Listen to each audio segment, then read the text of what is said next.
Riot loves reworking old champions' abilities or bringing back scrapped ideas for new gameplay kits. Today we'll be talking about 3 concepts that Riot isn't only interested in, but might be still actively developing.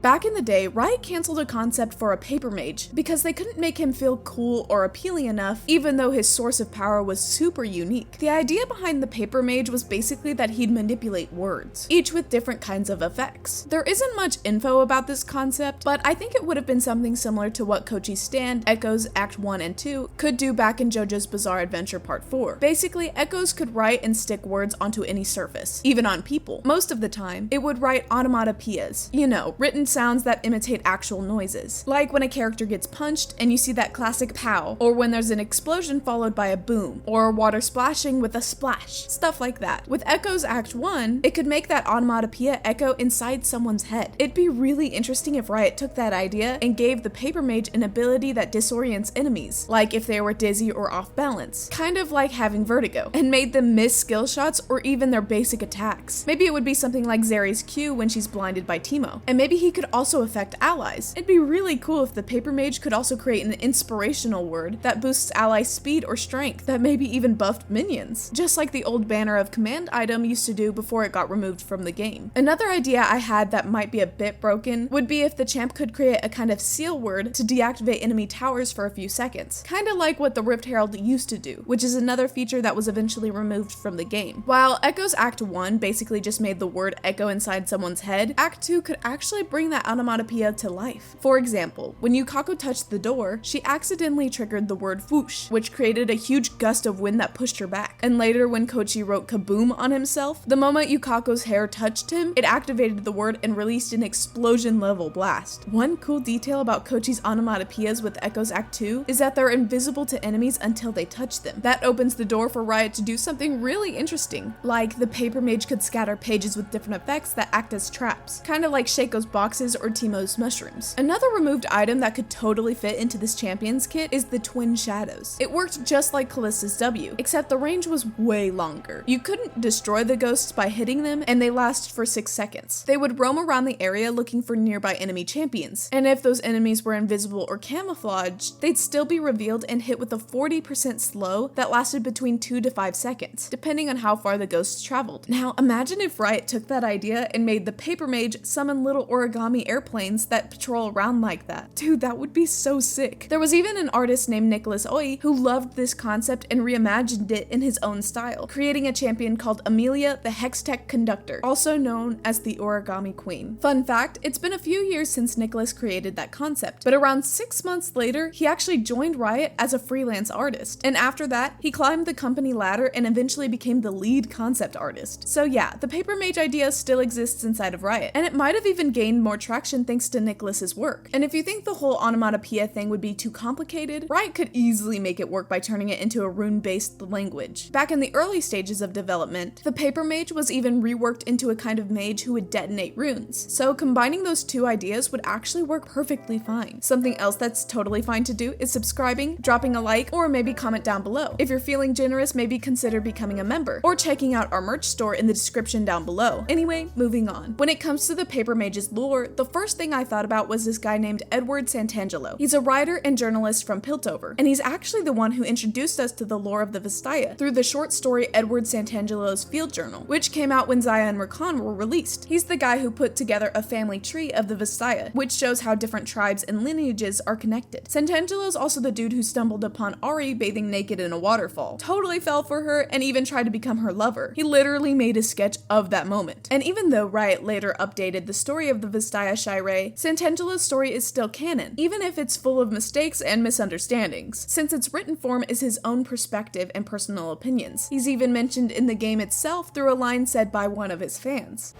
Vistaya! Just like in Santangelo's field guide! It'd be really cool to see that character come back and get an expanded story, starting from when he was captured by the Navori Brotherhood in Ionia. Something could happen that eventually turns him into the paper mage, whether through hex tech, spiritual magic, or some other kind of arcane source. Maybe he could even create and transform himself into paper, kinda like Conan from Naruto. Since I mentioned Naruto, this one goes out to anyone who's fans of Kankuro, Sasori, or that old lady. I'm totally in love with the idea of a puppeteer character, someone who fights through another character or body, while they remain safe and out of the fray. Like, come on, a champion who controls a puppet is just so cool. And there's actually some things in League that kinda hint that Riot's been considering a champion with that theme for a while. If you think about it, Fiddlesticks himself is basically a puppeteer, since he controls the scarecrows he uses as his body. You can even see this clearly in his recall animation and his dance, where his true form uses strings made up of demonic energy to move and manipulate his fake body, just like a puppeteer pulling the strings. Riot actually showed off something really similar with the Maestro in the Remix Rumble cinematic for Teamfight Tactics. There's even an item in League called Puppeteer, where the icon literally shows a hand pulling strings. According to the wiki, it's linked to the Shadow Isles and had 2 different versions, which are both exclusive to the Arena game mode. There was this artist named Jenny Brozek who actually came up with a concept for a puppeteer type champion, and coincidentally, the aesthetic really makes it show like he belongs to, or at least has some kind of connection with, the Shadow Isles. Anyway, if the puppeteer champion in League doesn't end up being from the Shadow Isles, he could easily come from somewhere else, like Ishtal, Ionia, or even Kothkon, which is the region Neela comes from. As for his gameplay mechanics, if he actually controls more than one puppet, it would be awesome if you could switch between them. Like, for example, Puppet A could focus on crowd control. Let's say it grabs and traps enemies inside itself, kind of like isolating them from everything that's happening around, sort of like a Mord ult. Maybe it could even let the puppeteer control their body or move around while they fought the puppet in the other world. Then Puppet B would be all about protection and sustain, giving shields and buffs to allies. Or maybe it could function like a good version of Puppet A. Instead of attacking enemies, it could wrap around an ally to shield them or pull them out of danger, kind of like Tahm Kench. And if you think a skill like that sounds too unrealistic, it actually isn't. A champion with a similar mechanic already existed before. I'm talking about the old Tahm Kench W, back when he first came out and was more of a support champion, way before Riot reworked him into a top laner. I know he can still swallow both allies and enemies with his R now, but before, he could do that almost all the time. That's actually why Riot decided to change his abilities and his role completely. So if Riot was to make something with a similar theme, they'd have to figure out how to balance it right, so it doesn't have the same problem that Tahm Kench had. And speaking of this whole puppeteer theme, there's actually a really interesting card in Legends of Runeterra called Lisa and Dolly. Lisa is a young mage who, along other fugitive mages, is under Morgana's care in the forests surrounding Demacia. Miss Moore, look what I can do. It is a delight to watch you grow, Lisa. I need to believe that one day things will be okay. Nothing lasts forever, child. Not even pain.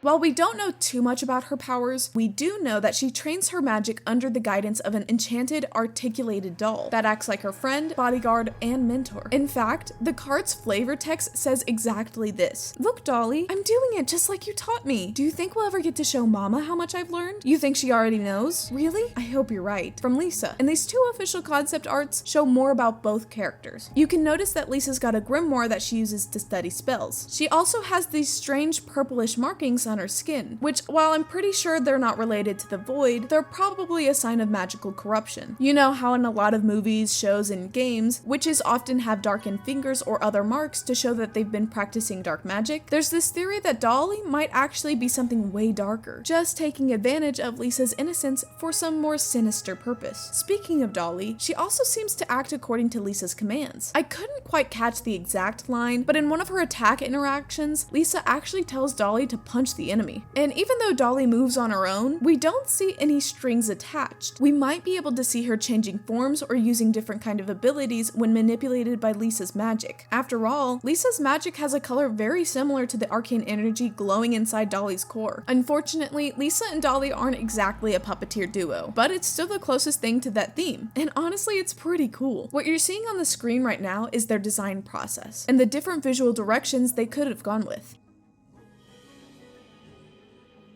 Now this one's kind of a special case, because it actually used to exist in the game. A lot of people might not remember, but the old Yorick was basically all about summoning. He had 3 ghouls, each with different effects. His Q gave bonus damage, and when Yorick hit an enemy with his shovel, he automatically summoned the Ghoul of War. As a bonus, he also got extra movement speed. His W summoned the Ghoul of Pestilence, which dealt area damage and slowed enemies, while also chasing them down to keep applying the slow. His E brought the Ghoul of Famine, which healed Yorick based on the damage damage it dealt. And his ultimate could basically create a clone of a marked ally, and if that ally died, the clone would sacrifice itself to bring them back for a short time. If you stop and think about it, Renata's W might have actually been inspired by the old Yorick ultimate. Like I said at the start of the video, Riot never really throws ideas away completely. Even if it didn't have many fans and was all messed up, the old Yorick had a pretty unique gameplay, and for the old mains, it was even more fun and useful in team fights than the current one. And well, you could argue that the current Yorick is still a summoner champion, and you're right. Although the number of summons has been reduced, he's still fundamentally a summoner. But just because he had already exists doesn't mean Riot can't create another character with that theme. It's quite the opposite. As long as there's enough space to explore and see new perspectives, you can use a theme as many times as needed. For example, let's look at Pike. He's a revenant from the depths of Bilgewater, just like Nautilus, but he explores some new things, including the dark magic of the Jawfish. And to be honest, Riot could even take advantage of something that was sketched out back when Aphelios was being developed. Riot's Sunny Kindlejack Pandita once drafted the idea of a beefy Freljordian champion who would be Brahm's evil older brother, carrying a big totem that he used to summon Freljordian animal spirits and thus swap his abilities. And going further, Riot could even make a kind of homage to the old canon, where there were just a bunch of summoners controlling champions on the fields of justice. And the funny thing was, many characters in the first version of League were actually summoned by these mages who served the League. Malphite, Nasus, and Taric, for example, were beings and creatures from different worlds, but were brought to Runeterra due to the summoning magic of the summoners. It would be ironic then to see an aspiring summoner being summoned from the Runeterra legacy and ended up in the current Runeterra we have, seeing how different it is without the Institute of War and many regions and conflicts. And it would be cool if this magic allowed him to summon monsters that were a part of the old map, maybe even like the old Baron or Vile Maw from the Twisted Tree line. To make it more feasible, maybe he could conjure a portal and then a part of the monster would come out to use that ability. It's worth noting that there's a skin line that alludes to the summoners of the Institute of War. They're called the Watchers, who serve the Order of the Protectorate. That's it for today. I'll see you guys in the next video. Thanks for watching.